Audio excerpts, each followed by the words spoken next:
Hello and welcome to today's video. My name's Haley, and today we're going over the final part within the third gene key through the eyes of a child, the Siddhi of Innocence.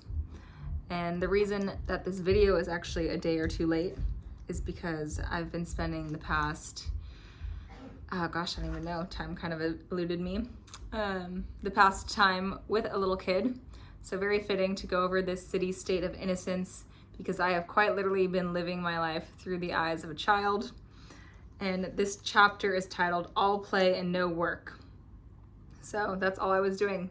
I was playing and no work. I'll also just note part of my playing was with indigo dye.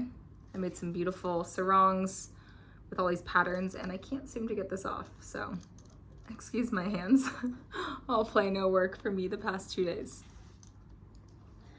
Hopping right in here. So he starts by saying that it's actually really one of the simplest of all to understand, of all of the gene keys to understand, the Siddhi state of innocence. Once we move out of mental territory. Easier said than done. Moving out of mental territory, releasing thought, becoming present.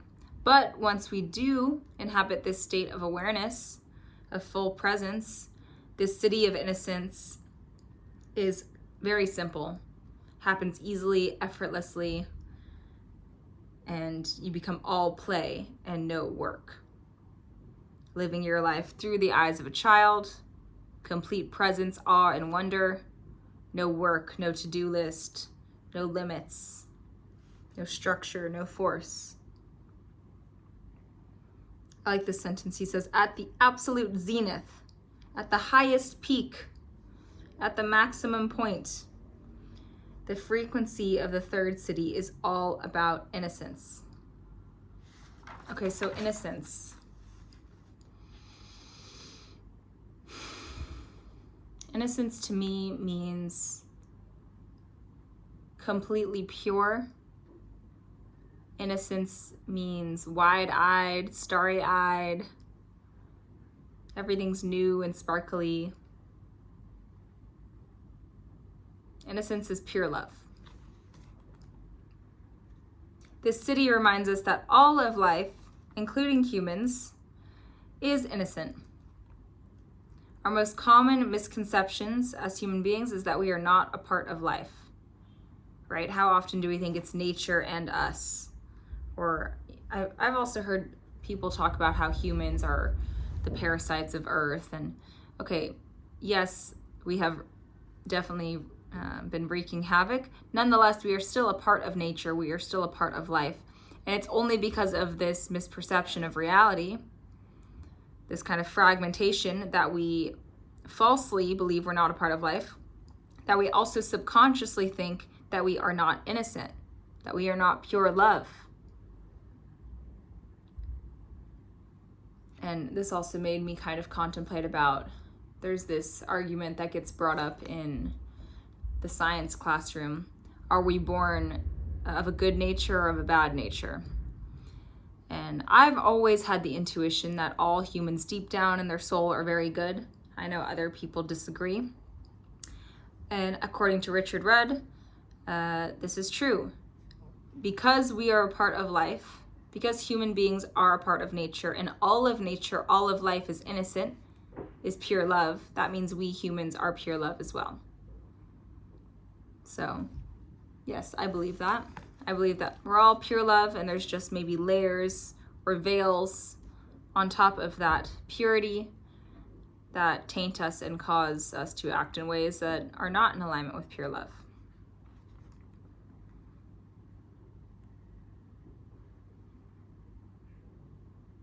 Human beings are an instrument of life.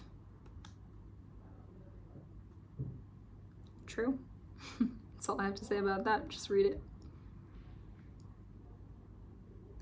He talks about how we are brain-centered species, meaning we're oriented of the mind. Logistical, practical. We want our ducks in a row, and we want reason for everything. And if you've watched any of my videos, you'll hear me say quite a lot that love transcends reason. And quite literally on the map of consciousness, which is coined by David R. Hawkins, I highly recommend looking up his books, podcasts, or talks on YouTube's if you've never heard him. But he has coined this map of consciousness, which essentially is an emotional state that correlates to a frequency. And so quite literally on the scale, which he's measured through kinesiology and other science, once again, if you're interested, you can go down the David R. Hawkins rabbit hole. But quite literally on the scale, the emotion, the energy of love transcends reason. It is above reason. It's a higher frequency than reason.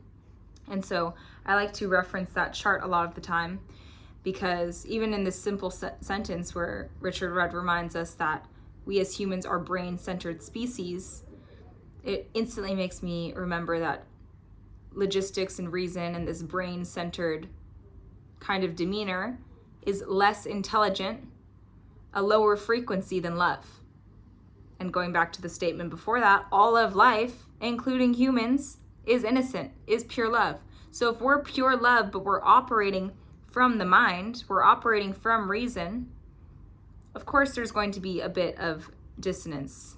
And that chasm between how we're acting and how we really are, between reason and love, is the chaos that we see play out in our day-to-day. And in order for that chaos to cease, we need to close that gap. We need to start to act from our true nature, act in alignment with reality, act from love, act from innocence. It's not natural to be so reason-oriented, to be so mind-oriented, yet here we are all doing it. Gosh, here I am doing it, trying to explain this all to you over a video using logic and reason. It's kind of funny how that works.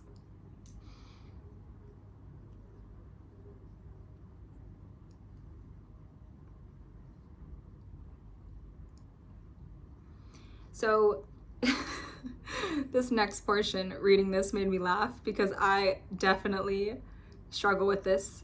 He talks about how we are just obsessed as a society with this need to find God, with this need to understand, the way things are, why they are. Because the reason we keep doing this is because the thought that no one might be in control terrifies us. Whereas maybe perhaps rather subliminally or subconsciously, those of us who believe in God, well, thank God, someone's in control, something's in control. It's not all random. There's reason and rhyme to it. Now I can relax. This control makes us feel like we can relax. And so our obsession with trying to find God, understand God, once again, whether God for you is religion, science, or another paradigm, is rooted in this fundamental fear of if there's no reason, then that means I'm out of control. And if I'm out of control, I can't predict, I can't plan, and therefore I'm going to die. So it's all back to, our survival instincts, essentially.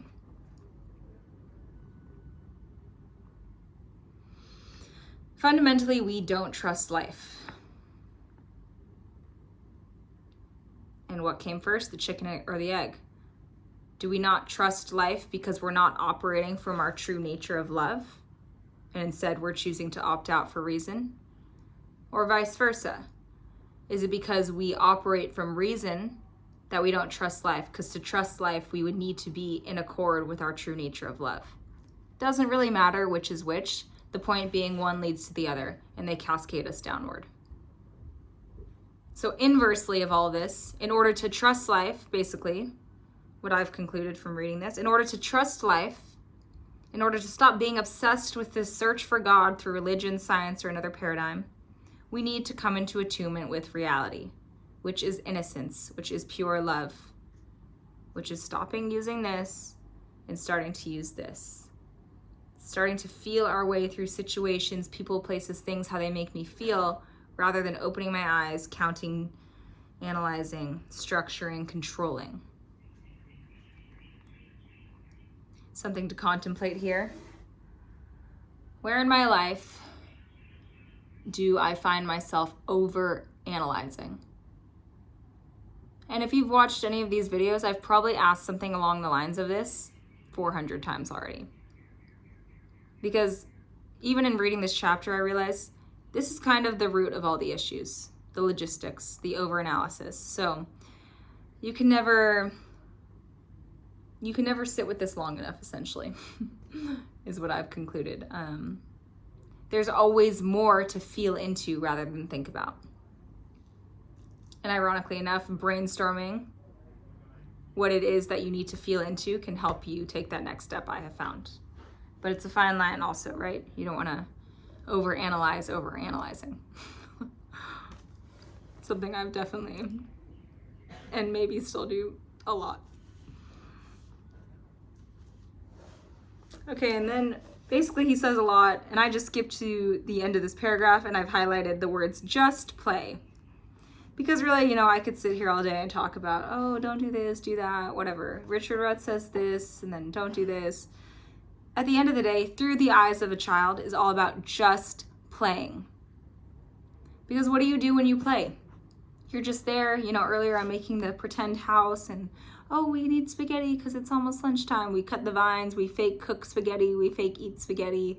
We're just totally immersed in this world that we've created and are creating, are co-creating and enjoying at the same time. We're just playing, we're just being present.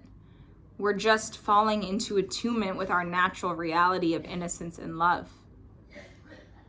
And the mind, when we're playing, is being utilized to help us play, not being used to obstruct our hearts and make us feel small and helpless and out of control. So that's something really interesting to think about, is just the words just play. Because at the end of the day, I could talk about this on and on and on and on, but it comes down to these words, just play.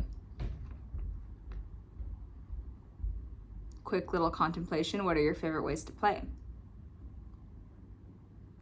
For example, my favorite ways are honestly to literally play with little kids because they're so fun. They just get you right into your heart space. I love to play in the ocean. I love to surf when my clavicle's not broken.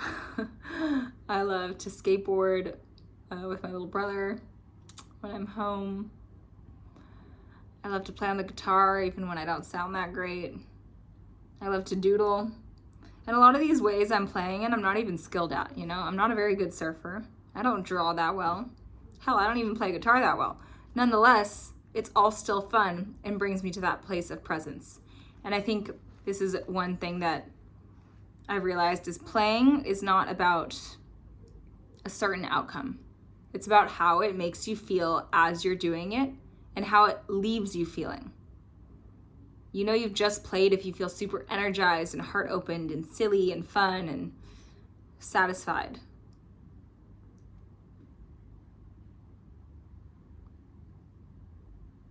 I like this sentence in here. He says, we represent the cutting edge of consciousness on earth at this moment in time. True. Right now, where I am right now is the most evolved point I've ever been at. Right now. Now. We're always on the edge of consciousness, and that's just something really beautiful to sit with.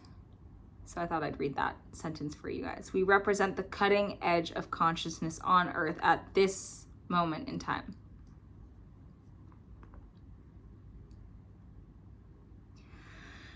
So then he says, why do we become so serious? What happened? When across the whole evolution did we get so serious and stop playing and start working?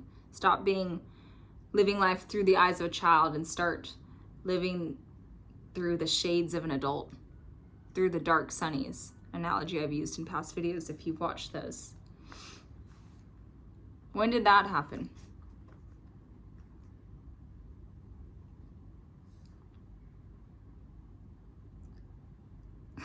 From the viewpoint of the third city, so once again, city implying enlightenment. These are just different ways to describe enlightenment. So through this true third embodied city of innocence, you're in this city if you're eminently laughable in the warmest possible way. And this is true, right? I think by this he means for a moment, for a real actual moment, if you just get real present and whatever problems you have, you realize, hold up, Okay, maybe I lost my job. Maybe I have a really ugly zit on my face, whatever it is. I don't know. Maybe I lost my best friend. Maybe things aren't going the way I want them to in my relationship. Maybe I'm just really bored with life and I feel like I have no purpose. I could go on. Whatever your problem is, you know you're embodied in this third city because you remember in a holy instant, holy shit, I and all of my problems are a dot within a dot, right? I, Haley Snyder, I'm a dot within Earth. Earth is a dot within a solar system. The solar system is a dot within another solar system and a galaxy, and it just keeps going. We're a dot within a dot within a dot within a dot within a dot.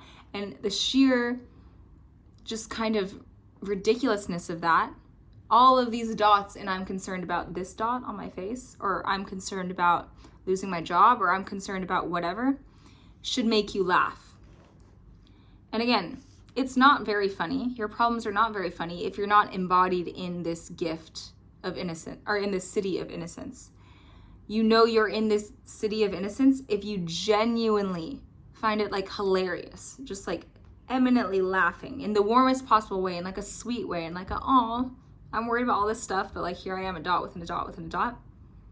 And as you know, if you're not in this city of innocence, things become very serious, very dense. The fact that you lost your job is the end of your world, and it feels that way. So you can ask yourself right now, you can kind of assess through all of your disorders or problems, how heavy do you feel? That will showcase to you how embodied you are within this city of innocence or not, or lack thereof.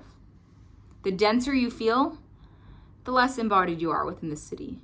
The more joyous and happy and laughable you are, the more embodied you are in the city. So laughter is a hallmark of embodiment, which I think is really beautiful and something I've definitely started to pay attention to. On the days where I'm not laughing, I ask myself, why is that? How did I allow myself to get so lost in the sauce of density, of lower vibrational consciousness?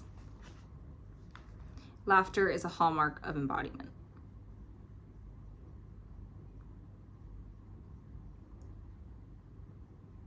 And then I like here how he ropes it back around. He talks about, to a child, play, the act of play, is absolutely serious. 1000%. Earlier, when I'm making the pasta, the vine pasta, in the fake pot in our fake house, the kid I'm playing with, this is absolutely 1000% and more real to him.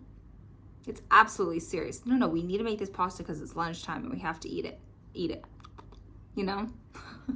And so this is kind of the irony of all of life, right? To a child, play is serious. So that's just something to think about. They take it very seriously, very real. He says the toy in the child's hands does become the center of their universe. The imaginary hut with the imaginary pasta is the center of the universe in that moment. It means you're fully giving all of your presence, your energy, your love, your attention, your innocence to the moment. And yes, it does become very real.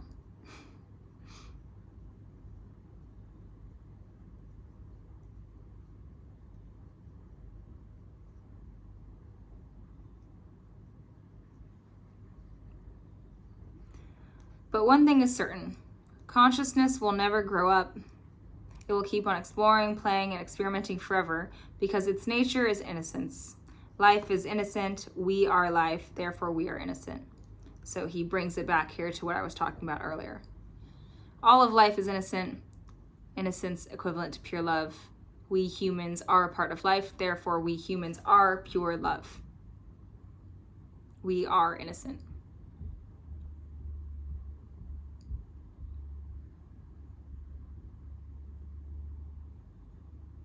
And he talks about how within the 55th gene key, it talks about the human destiny, where we're going as an evolution. And he says, he gives us a brief prelude to the 55th gene key here, and he says that all of consciousness, the consciousness within them, within this new paradigm, will never grow up and become serious. What does that really mean? It means in this new earth, for lack of better words, things that we know like control, worry, structure, limits, lack, simply won't exist. We will never grow up. We will never grow out of play. We're going to stay playful, and our play is going to become very serious, very real.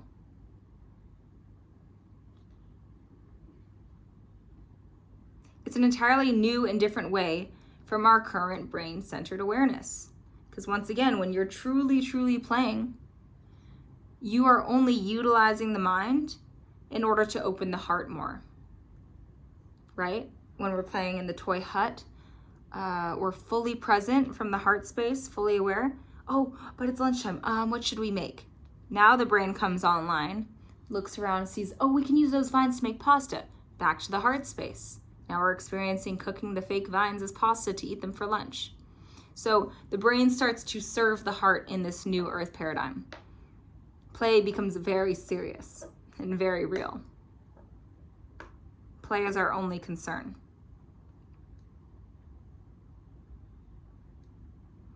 Humanity will start to change from within.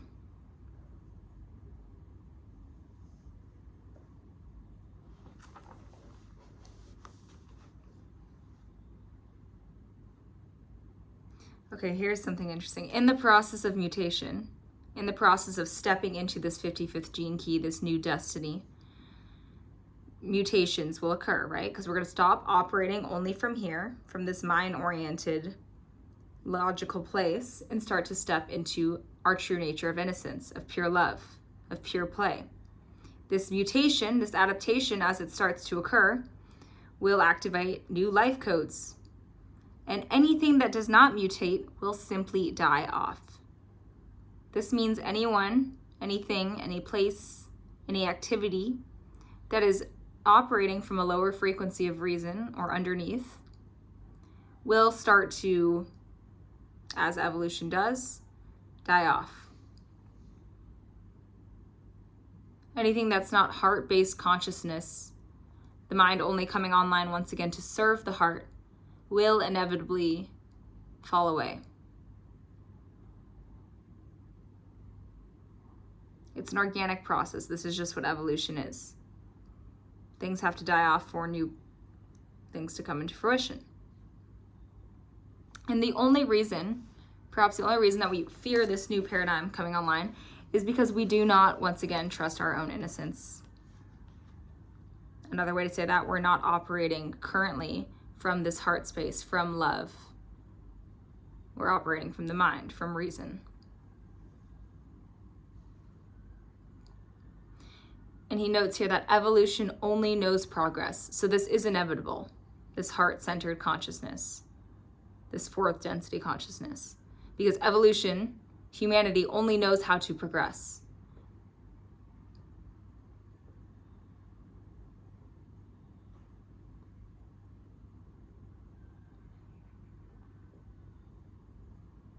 And then I love this analogy he gives here, because basically, you know, you think about, okay, say we're moving into this new earth paradigm, that's great, Richard Rudd, okay.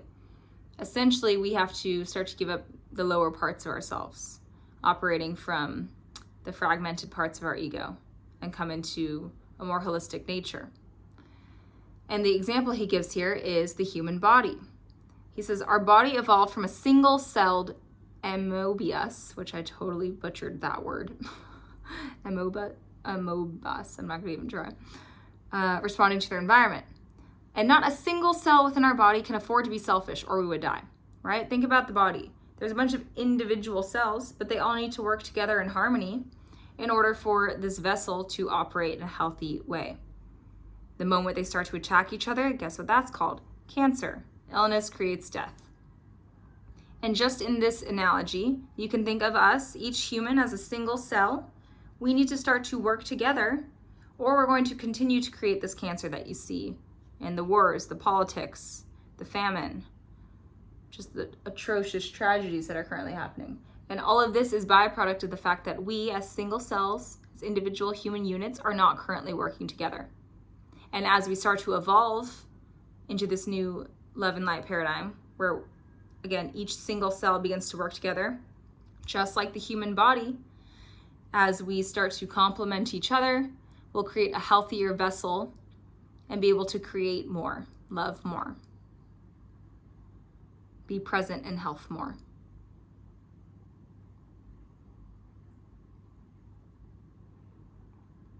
The chaos of play is to be deeply trusted and revered. Play is the expression of genius. And genius always finds a new solutions to the challenges it meets along the way.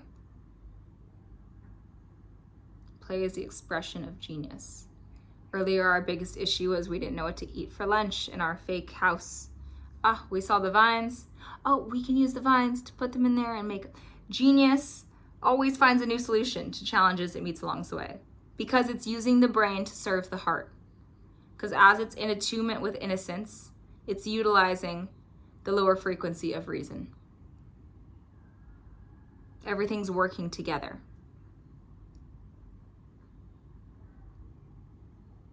We are all really children. And our only real job is to let go of seriousness and find delight in every exquisite jewel that life places before us. So simple. That's our only job. Literally, he says it right here. Our only job is to let go of seriousness. Sounds simple. Doesn't mean it's easy.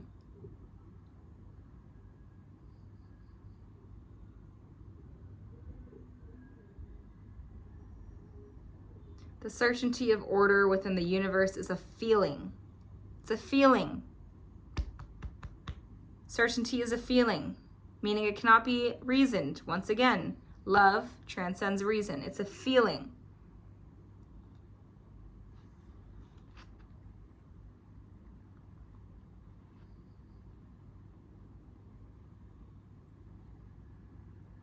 And the last thing I'll leave you guys with, he says, the center you are looking for is the feeling of love itself, which is omnicentric, which is the omnicentric manifestation of your eternal state of innocence. We're all just kind of looking for that feeling of love. It is that simple.